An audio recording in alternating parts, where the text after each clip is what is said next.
নমস্কার বন্ধুরা, রুচির কিচেনে সবাইকে স্বাগত জানাই। আজকের রেসিপি সিমের নিরামিষ। সিম তো অনেকভাবে রান্না করে খেয়েছেন, তবে আমার মতন করে একবার রান্না করে খেয়ে দেখুন। আর একবার রান্না করলে আমার মনে হয় বারবার রান্না করবেন এইভাবে। ঘরে থাকা উপকরণ দিয়েই এই রেসিপিটা বানিয়েছি। চলুন তাহলে রেসিপিটা দেখে নেওয়া যাক, আশা করি ভালো লাগবে। এখানে দেখুন আমি 200 গ্রাম সিম নিয়েছি। সিমটাকে কেটে নেব। তো প্রথমেই দুই সাইড থেকে এইভাবে যে সুতোটা আছে সুতোর মতন অংশটুকু কেটে বাদ দিয়েছি। তারপরে মাঝখান থেকে একটা কাট লাগিয়ে দিয়েছি। আর এখন এই সিমটাকে খুব ভালো করে ধুয়ে নিয়েছি। দেখুন কিভাবে সিমটাকে কেটেছি।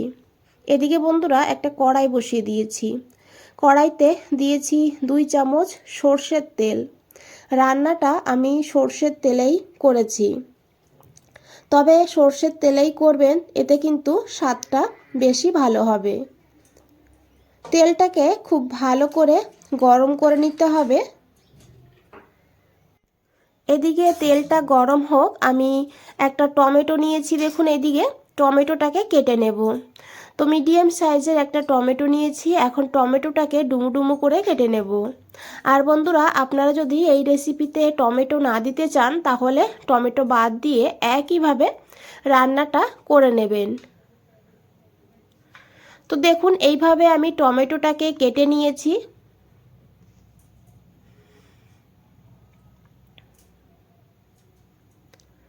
আর এদিকে দেখুন বন্ধুরা, তেলও গরম হয়ে গিয়েছে।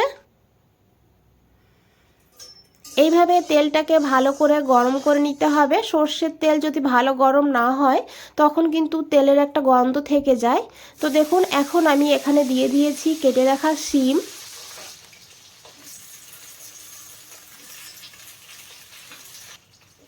সিমটাকে ভালো করে একটু নাড়াচাড়া করে মিশিয়ে নেব।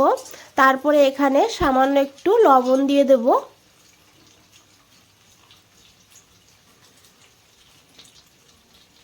আর সামান্য একটু হলুদের গুঁড়ো দিতে হবে। ভাজার সময় একটু হলুদ আর একটু লবণ দিলে এই সিমের টেস্টটা কিন্তু খুবই ভালো হয়। এখন 2 মিনিট সিমটাকে ভালো করে ভেজে নেব, তবে একদম কড়া করে ভাজবো না। তো মিডিয়াম ফ্লেমেই এইভাবে আমি ঢেকে দেব। লো ফ্লেমে ভাজবেন না, তাহলে কিন্তু সিমটা বেশি রকম নরম হয়ে যাবে। এখানে একটা বাটি নিয়েছি, বাটিতে একটা মশলা বানাবো। দেখুন নিয়েছি 1 চামচ কালো সর্ষে আর 1 চামচ সাদা বা হলুদ সর্ষে। তো এখানে আমি একটা মিক্সচার গ্রাইন্ডার নিয়েছি, গ্রাইন্ডারে দিয়ে এইভাবে শুকনো অবস্থায় গুঁড়ো করে নিয়েছি। যেহেতু অল্প মশলা সেই কারণে আপনারা চাইলে শিলেও বেটে নিতে পারেন। এখানে নিয়েছি 2 চামচ চীনা বাদাম। বাদামটাকে আমি 10 মিনিট আগে গরম জলে ভিজিয়ে রেখেছিলাম। হাতে সময় থাকলে তাহলে ঠান্ডা জলেও আধা ঘন্টার জন্য ভিজিয়ে রাখতে পারেন। বাদামের খোসাটাকে এখন তুলে নিতে হবে। দেখুন বাদামটা যেহেতু খুব ভালোভাবে ভিজে গিয়েছে, হাত দিয়ে এইভাবে একটু ডলা দিলেই খোসাটা উঠে যাবে। আর অবশ্যই খোসাটা তুলে নেবেন। আর এখন এই বাদামটাকে সর্ষের মধ্যে দিয়ে দিতে হবে। সঙ্গে দিয়েছি এখানে 2টো কাঁচা লঙ্কা, একটুখানি লবণ দিলে সর্ষেটা কিন্তু তেতো হবে না। যেহেতু কাঁচা লঙ্কা আর লবণ দিতে হবে, না হলে সর্ষেটা তেতো হয়ে যাবে। আর এখানে একটু জল দিয়েছি, তারপরে মশলাটাকে একদম মিহি করে বেটে নিয়েছি। দেখুন বন্ধুরা এইভাবে। এদিকে দেখুন প্রায় আমি 1 মিনিট মতন ঢাকা দিয়ে রেখে দিয়েছিলাম। ঢাকনাটা খুলে নিয়েছি। এখন একবার খুব ভালো করে মিশিয়ে নেব। তো দেখুন সিমটা কিন্তু এইভাবেই ভেজে নেবেন, এর থেকে বেশি আর ভাজবেন না। তা বেশি রকম কড়া করে ভেজে নিলে তাহলে সিমটা কিন্তু শক্ত হয়ে যায়। এখন এই সিমগুলোকে তুলে নিতে হবে।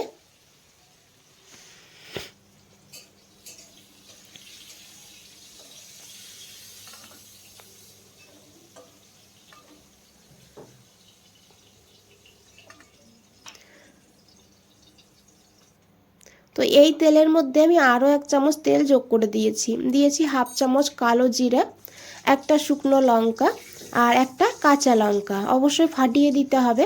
তারপরে ভালো করে একটু ভেজে নিতে হবে। আর তারপরে এখানে দিতে হবে সেই কেটে রাখা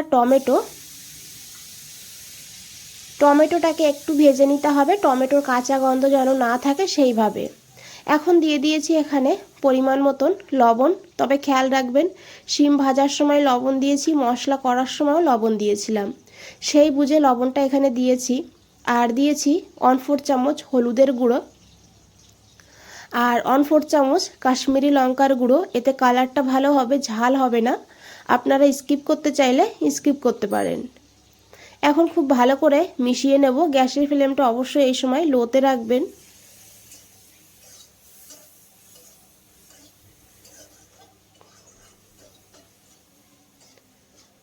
এখন এখানে দিয়ে দিতে হবে বেটে রাখা সেই মশলাটা। খুব ভালো করে মিশিয়ে নিতে হবে।